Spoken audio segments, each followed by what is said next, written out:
Introduction. Michael prepares coffee for himself and his friend. He uses 100 milliliter of water, 2 spoons of sugar, 2 spoons of coffee powder and 100 milliliter of milk. How much quantity of each item will he need if he has to make coffee for 10 people? If each ingredient is multiplied by 5, then he can prepare coffee for 10 people. In the same way, we come across similar situations where we see variation in one quantity bringing in variation in the other quantity. For example, if the number of books purchased increased, the total cost also increases. The more you exercise, the more fit you become. Objectives. At the end of this lesson, you'll be able to discuss the concept of variation, define direct proportion, solve the problems under direct variation, recognize inverse proportion, evaluate problems under inverse proportion. Direct proportion. If the cost of 1 liter of milk is rupees 9, then what would be the cost of 5 liters of milk? It is rupees 45. Similarly, we can find the cost of 7 liters or 9 liters of milk. If liter of milk increases, cost also increases in such a way that their ratio remains constant. Example. Suppose a jeep uses 4 liters of petrol to travel a distance of 50 kilometers. How far will it travel using 8 liters? The answer is 100 kilometers. We calculate the above answer in the following way. 4 liters of petrol to travel 50 kilometers distance. 8 liters of petrol is twice 4 liters. Therefore, 50 into 2 is equal to 100 kilometers. Let the consumption of petrol be X liters and the corresponding distance travelled be Y kilometer. Then complete the following table. Direct proportion.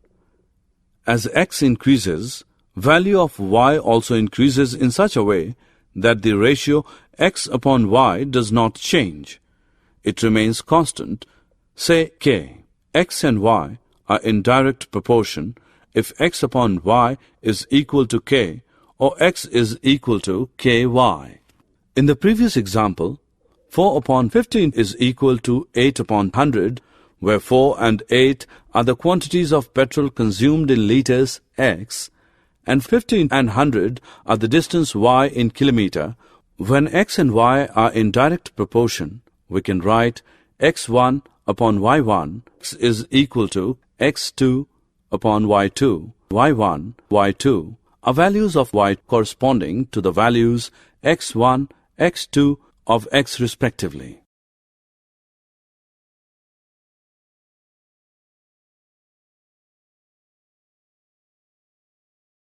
Example 2. A tower of 50 meters high casts a shadow of 35 meters. Find the height of a lighthouse that casts a shadow of 45 meters under similar conditions. Solution. Let the height of the lighthouse be X meters. We form a table as shown below. More the height of an object, the more would be the length of its shadow.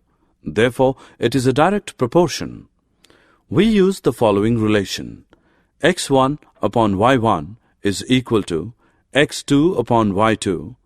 50 upon 35 is equal to X upon 45.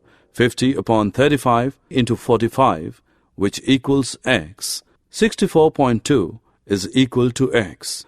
The height of the lighthouse is 64.2 meters, or this relation X1 upon Y1 is equal to X2 upon Y2 can be written as X1 upon X2 is equal to Y1 upon Y2. X1 is to X2 is equal to Y1 is to Y2. 50 is to X2 is equal to 35 is to 45. X2 is equal to 50 into 45 upon 35, which is equal to 64.2 meters. Example: an airplane flying at a uniform speed of 520 km per hour. How far will it travel in 45 minutes? Also find the time required to cover a distance of 500 kilometers. Solution: let the distance travelled in kilometer in 45 minutes be x and time taken in minutes to cover 500 kilometer be y. Since the speed is uniform, the distance covered would be directly proportional to time. 520 upon 60 is equal to x upon 45. 52 into 45 upon 6 is equal to x. Therefore, x is equal to 390. An airplane cover a distance of 390 kilometers in 45 minutes. Since the speed is uniform, the distance covered would be directly proportional to the time. 520 upon 60 is equal to 500 upon y. So y is equal to 500 into 60 upon 520. Y is equal to 57.69. Time taken by the aeroplane is equal to 58 minutes.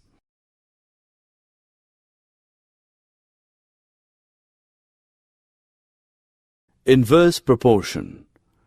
Two quantities may change in such a manner that if one quantity increases, the other quantity decreases. For example, as the number of copies of Xerox increases, the cost decreases. Similarly, the number of workers increases, time taken to finish the job decreases.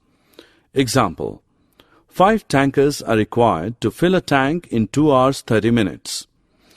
How long will it take if only 3 tankers of the same type are used? Lesser the number of tankers, more will be the time required by it to fill the tank. So this is an inverse proportion. 5 into 150 is equal to x into 3.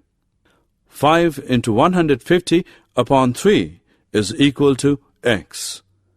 250 is equal to x. Time taken to fill the tank by 3 tankers is 4 hours 10 minutes.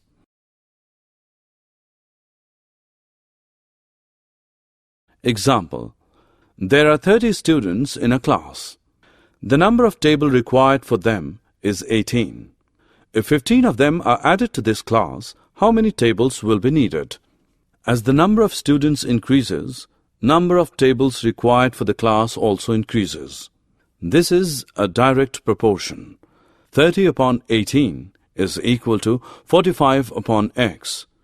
X is equal to 45 into 18 upon 30, which is equal to 27. Number of tables required is equal to 27.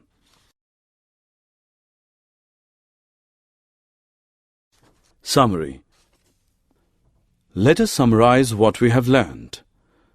Two quantities x and y are said to be in direct proportion if they decrease together in such a manner that the ratio of their corresponding values remains constant. That is, if x upon y is equal to k is a positive number, then x and y are said to vary directly.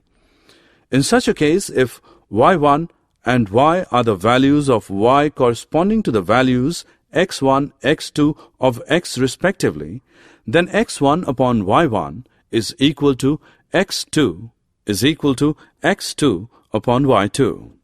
Two quantities x and y are said to be in inverse proportion if an increase in x causes a proportional decrease in y, and vice versa, in such a manner that the product of their corresponding values remains constant.